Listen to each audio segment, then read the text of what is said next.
What's up, y'all? Welcome to the NBA Weekly Postgame. This is where we share our views on the latest trending topics within the NBA. My name is Sha.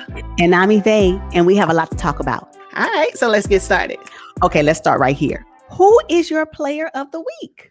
My player of the week is Chris Paul. At 36 years old, he has proven to me that he has sipped from the fountain of youth. He has only missed one game all season long, and that's 51 games. He did not take off the back-to-back game against two Western Conference contenders. In fact, they played overtime, and he played 43 minutes in that game, scored 29 points, 9 assists in OT. And then he followed it up with a game against the Clippers and played 32 minutes, 13.7 rebounds, and 3 assists. Chris Paul is my guy. He's the player of the week. Okay, cool. All right, so I'm going to go with someone from the Suns as well. And my player of the week will be none other than center DeAndre Ayton. I say DeAndre Ayton because I believe in the last 3 games he's played in the previous week, he's finally showing some consistent aggression. He is defending the rim a lot better. And I believe now he's ready for some smoke. I don't know what may have changed, what may have challenged him, but the way he contended against Christian Wood when they played the Rockets was amazing. So he did it again when they played the Jazz, where he was able to actually hold off Gobert. He couldn't even get as many, offensive rebounds as he normally gets. And it was just the way Ayton has come into his own is what I've been waiting for from him. And if he can continue to string along those consistent games where he shows aggression while he's in the paint, I think it'll be really, really great for the Suns as they move forward into the playoffs. So DeAndre Ayton, welcome to the team. This new DeAndre Ayton, welcome to the team. Yeah, he's definitely ready for the smoke. It is impressive. I mean, it's like night and day from the beginning of the season up until now.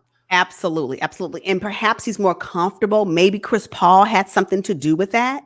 His leadership may be what was needed in order for him to finally hit the switch where he knows it is okay to get banged up.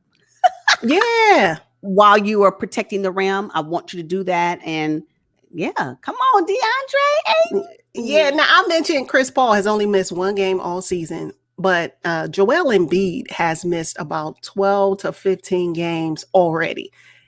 Can he still be the MVP even though he's missed significant time? Maybe.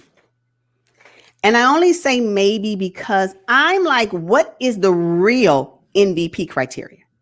What do people really use? Because if you think about it, someone who was MVP will probably be in the top 2 or 3 in their conference. Well, guess who's there? The Sixers, right?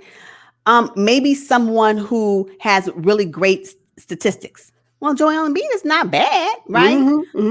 But his availability for me is what's going to be in question. I say yes because I believe he would be a great MVP candidate based off of his work that he's done for this particular season. One caveat would be the fact that he did not play enough games. And I still believe that the true MVP will probably be Nikola JOKIC. Oh, yeah. And I say Nikola JOKIC, number one. Now, they're not 1 to 3. I believe they'll end up in the 3 spot. So the argument on whether or not the Nuggets have the proper seeding, if you will, in order to produce an MVP player will be negated once they move up in the rankings on the Western Conference. But even all of that, Nikola is balling as well. And he's been there. He has not missed a game this season. Yes. And for me, it boils down to them too, right? Nikola and Joel. And then I compared them. Both are crucial to their team's success. Yes. They're both 7-foot sitters. They actually command the double team down low. And they can both hit the 3 ball. They can both hit the 3 ball. However, one of the things that Jokic actually is better at is assists. His assist numbers, because he knows how to command the double team, he also knows how to push the ball out and give it to somebody who's available. Yes. And I think that's one of the benefits that Nikola Jokic has over Joel Embiid. And then I said, okay, well, let me just really look at this because I also had those two. I know that there's other people on the list. I think I've heard LeBron James. I've heard James Harden as MVP, and all that's great and all. But really, James Harden, if you never played another game with the Brooklyn Nets, they will be winning anyway. You are crucial to their success. Yes, but I think they can still do it if you weren't on the court. Because before James Harden actually got to the Nets, I already had them for me as number one. So it's fine. So he's an added benefit, right? LeBron James, you just you miss games. And why is it you, LeBron James, over Nikola? You got to make it make sense to me, right? It's because of nostalgia's sake, we're going to put him in MVP. I don't think he's in the race at all. Damian Lillard, if anybody. If anybody, right? So and I'm okay, and I heard Damian Lillard as well. But I said, okay, so is player efficiency rating something that the voters will be looking at when they're trying to compare Nikola Jokic and Joel Embiid? And they're about what and what in player efficiency rating. So Joker is at a player efficiency rating of 36%, 36.66%. And check this out. Embiid currently is at a player efficiency rating at 36.69. So, I mean, if you're using that criteria, then it's going to be tough. But one thing I can say, it's going to be one of them. I'm hoping that it's Joker, but I can see it being Embiid, and I wouldn't be mad at Embiid. And that whoever wins that, if it's Embiid or if it's Joker, if my memory serves me correctly, they'll be the 6th international player to win MVP. Nice. Isn't that crazy? Either one of them. So I'm like, wow. And a center is going to be really great. So yeah. But I believe it's going to be Joker. Yeah, Joker leads the team in points, rebounds, assists, and steals. And right now, Joel doesn't lead the Sixers in anything. You know why? Because he missed all those games. His averages went down. Yeah, but even if Joel Embiid had played, he will never be leading in assists. Joker, you look at his record, he's going to lead in points. He's going to lead in assists. And he may even lead in rebounds. But I can tell you it's going to be in assists. So he's right up there with your top point guard at this point, right? Being a center. So I think that his value added for the Nuggets, and considering the Nuggets were not doing very well at the beginning of the season, they moved their way right on up into one of the top spots in the Western Conference. So I'm just here for the Nuggets. So I'm all about Joker MVP 2021 season. Now that we know like who we want to win MVP, what about some of the other awards? Like Rookie of the Year. Like, who do you have as your front runner for the Rookie of the Year? I don't have anybody. I don't know who to select for Rookie of the Year. No, it would have been LaMelo. But my argument remains the same. You cannot win if you're not there, right? And so if you got other players who are also doing very well, now you may be better than them, but you're not playing. So how I don't know if it is absolutely correct to award LaMelo Ball the Rookie of the Year award, and he has not played. When you got other rookies out here that are playing. So I don't know. I don't have anybody for that. I don't know who it is. Who do you have? I have Anthony Edwards just by default, only because he was the top pick in the 2020 NBA draft. Now, Tyrese Halliburton is probably my close second. Yeah, I see him on the list. Yeah. Unfortunately, whoever wins Rookie of the Year, they will have the narrative tied to that win that it should have been LaMelo Ball. That's just unfortunate. So, that's too bad. Yeah, no, it's going to happen. And perhaps maybe the league needs to forego the Rookie of the Year this season and just not even award one. Why? Just because LaMelo's out? Oh, please. Only because the person who wins it, they don't want to have that narrative attached with it. Please. Okay, what about Defensive Player of the Year? Who do you have? All right, so Defensive Player of the Year, I was a little challenged with. Okay, so I'm torn between two, Miles Turner and Rudy Gobert. Really? Yeah, I'm torn between those two. Rudy Gobert, I mean, I don't have Rudy because he cannot guard 1 through 5. The only guy for me would be Ben Simmons. He can guard your point guard all the way down to your center. So he's my guy. He leads the team. He leads the entire league in deflections and loose balls and conversions. So to me, it's Ben Simmons. Okay, that'd be a nice parting gift since they won't win a championship. Okay, Oh my goodness. Okay. And what about your most improved player?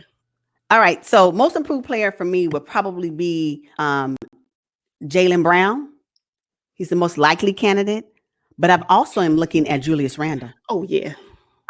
That's who I have, Julius. I'm actually looking at Julius Randle. Like, wait. Now I know you've been in the league for quite longer than Jaylen Brown, right? Mm-hmm. Julius is my guy because, like I said, the Knicks, they were laughable, prior to this season. They brought in Tibbs, you got Julius and RJ, but Julius is the juice. Without him, the Knicks would not be ranked 1 through 6 in the Eastern Conference. Is the juice. Something about the Julius Randle and Tibbs pairing works in his favor. Mm-hmm. It's amazing. No, the Knicks even being a part of playoff discussion is shocking the mess out of me. So yeah, Julius Randle, you get it. But I'm not mad. I would not be mad if Jaylen Brown, because he also has improved year over year. It's about your improvement, right? So Julius Randle has been good for quite some time. That is true. So if he didn't get the award, I wouldn't be mad at it.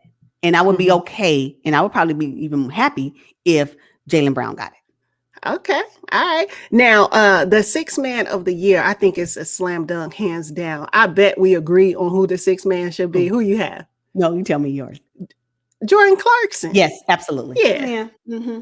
Absolutely. No debate whatsoever. No debate whatsoever. And the Jazz will be 1 or 2 top seed in the Western Conference. So no, I'm not. Yeah, no debate there. Jordan Clarkson, congratulations. Yeah, basically. All right, now here's where it gets a little tricky. Coach of the year. Yeah. Who do you have? I have none other than Hall of Famer Steve Nash. No, I'm joking. I know you don't.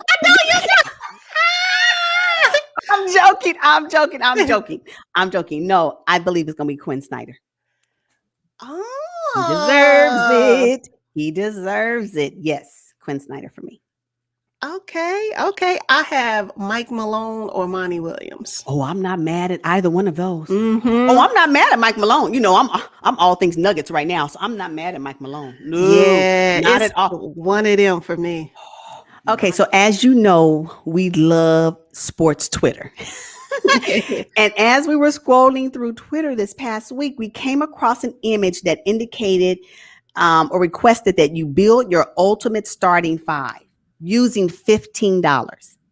And for those of you who are listening on our podcast, the list has the 5 players in each category ranked by dollar amount. So your $5 ranking, your $4 ranking, your $3 ranking, your $2 ranking, and your $1 ranking. And on each of these rankings are a set of players that you are able to select from to create your starting 5, which would be your using $15. So like on number 5, the $5 ranking, we have Luka, Tatum, Zion, Booker, and Spider Mitchell. Number 4, the $4 one has Jaylen Brown, Simmons, Ja, Ingram, and Trey. So it goes on and on and on. And if you've been on Twitter, you may have ran across the same image. So on this topic, we're going to talk about who we selected to be our starting 5 using our $15. Yeah. You ready? Yes. Let's go. So what I did was I went for sheer dominance. At point guard, I spent $4 on Ben Simmons. Ben Simmons is your guy, so I get it. Yeah, I get it. Okay.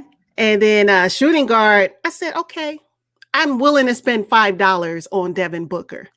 Okay. And then I spent $2 on John Collins, $1 on Miles Turner, and $3 for Bam Adebayo. And that's my 15. Sheer dominance. Nobody is shorter than 6'5". Mm-hmm. I have my assist man, my shooter, my big blocker in Miles Turner, Bam, and John Collins. Dominance. Okay. So my first list, because I couldn't figure out who. I'm so glad I'm not a GM, because it would be a hot mess. Uh-huh. But my first list has, I said, okay, I do want some spirit, some energy, consistent energy. So I said, let me just go ahead on and spend this little $2 on LaMelo Ball. I know. Oh. I know. I said, I'm just going to bring him in as a point. I really like what he's bringing. I believe his ceiling is really high in the league. So although he is in his rookie season, what an organization can build around can be something that is aspirational. So I have him on my first list. Okay. LaMelo Ball, $2. Then I said, you know what? I'm just going to have to go ahead on and bite the bullet at $5. Booker, come on. I need Booker, come on, $5. I'm going to need you to be on my team as a number 2. Then I said, you know, I'm going to have to just break the bank. I'm going to need Jason Tatum on my list as well. And I'm going to have to put him in. So he is on my third spot at $5. Oh my So God. right now I am at $12. And I said, what in all the world am I going to do next? So I was like, okay, you know what? If I pull in this person, they can play power forward and they've also played center before. So I said, let me just go hit on and plug in John Collins. If I needed to use him, you know, and then I had $1 left and I said, Miles Turner, you available? Starting $5. I just went for the only 2 things that was concerning for me on this particular list is defense. Because you're not going to get it from LaMelo and you sure won't get it from Booker. You may get a little bit more from Booker because of his experience, but LaMelo not going to give it to you. Mm-hmm. So I needed John Collins, who for me is a gritty type of player, and Miles Turner will get all up in your face in the paint. He's going to block at least 3 shots on average. So I didn't want to miss that, and he was $1, so it helped me put him in. But yeah, that's my starting 5. Okay. List. Then I did a second list. I said, okay, so if for some reason, because I didn't really want to leave out a couple of people. So if I had to do my list all over again, because maybe those players were taken, I said, all right, so I'm going to keep LaMelo at number 2 for my $2 spot. He's going to be the point. I'm going to keep LaMelo. I really like his energy, and I think his ceiling is high. Then I said, you know what? I feel bad leaving off Jaylen Brown. So I brought in Jaylen Brown for $4. Then I went to my next spot. And I said, well, you know what? I don't have that much money because I need this $5 person to be there. And I went for Michael Porter Jr. For $2. Yeah. Because I needed on this particular roster, I needed to have Zion for $5. I had to have Zion. And then I did Jarrett Allen, although I could still do Miles Turner and have some money left over. I did Jarrett Allen at number for $2. Oh my goodness. Let me find out you spent $30 and I spent $15. No, I spent $15. I know, right? Because I wanted to add my bench. But the list had some really decent players. I even played around with Sabonis. I said, can I add? Can Sabonis fit? You know, it was really great players on the list. There are some great players on this list. Interesting is Lonzo Ball and Tyler Hero were on the $1 row. $1 row. Disrespectful. That's disrespectful. $1 row. Mm-hmm. Funny enough, Lonzo $1, LaMelo $2. Oh, and LaMelo is the rookie. Isn't that crazy? But then Trae Young on a $4 row. Interesting. Great. As good as Trae Young is, he can sometimes be a ball hog, and I don't want that on my team. Mm-hmm. Yeah, and maybe because the way the Hawks is set up, he has to be. I don't know, but I don't want that on my team. No, I want you to be able to pass first at that point guard spot, and I know LaMelo's going to do just that. Yes, and he can play off the ball, but the defense though leaves a lot to be desired, and maybe he'll develop that as he continues on in the league. But yeah, I'm surprised you didn't pick DeAndre Ayton for a $2 row. No, DeAndre Ayton, although he was my player of the week for this episode, he hasn't. I need to see more of his consistency moving forward. That's all. Okay. But I trust me, I did look at DeAndre Ayton, and I also, I'm a fan of Brandon Ingram, and I could not find a way to get his $4 spot up in there. He was too expensive. Yeah, I couldn't use it either. But I'm not saying he's not worth where he is. It's just that he couldn't fit in my list. Mm-hmm. Yeah. And I also thought about Shai Gilgeous, but not for $3. Yeah. No, I wasn't going to spend that on him. De'Aaron Fox was in high consideration for me, but I decided against it.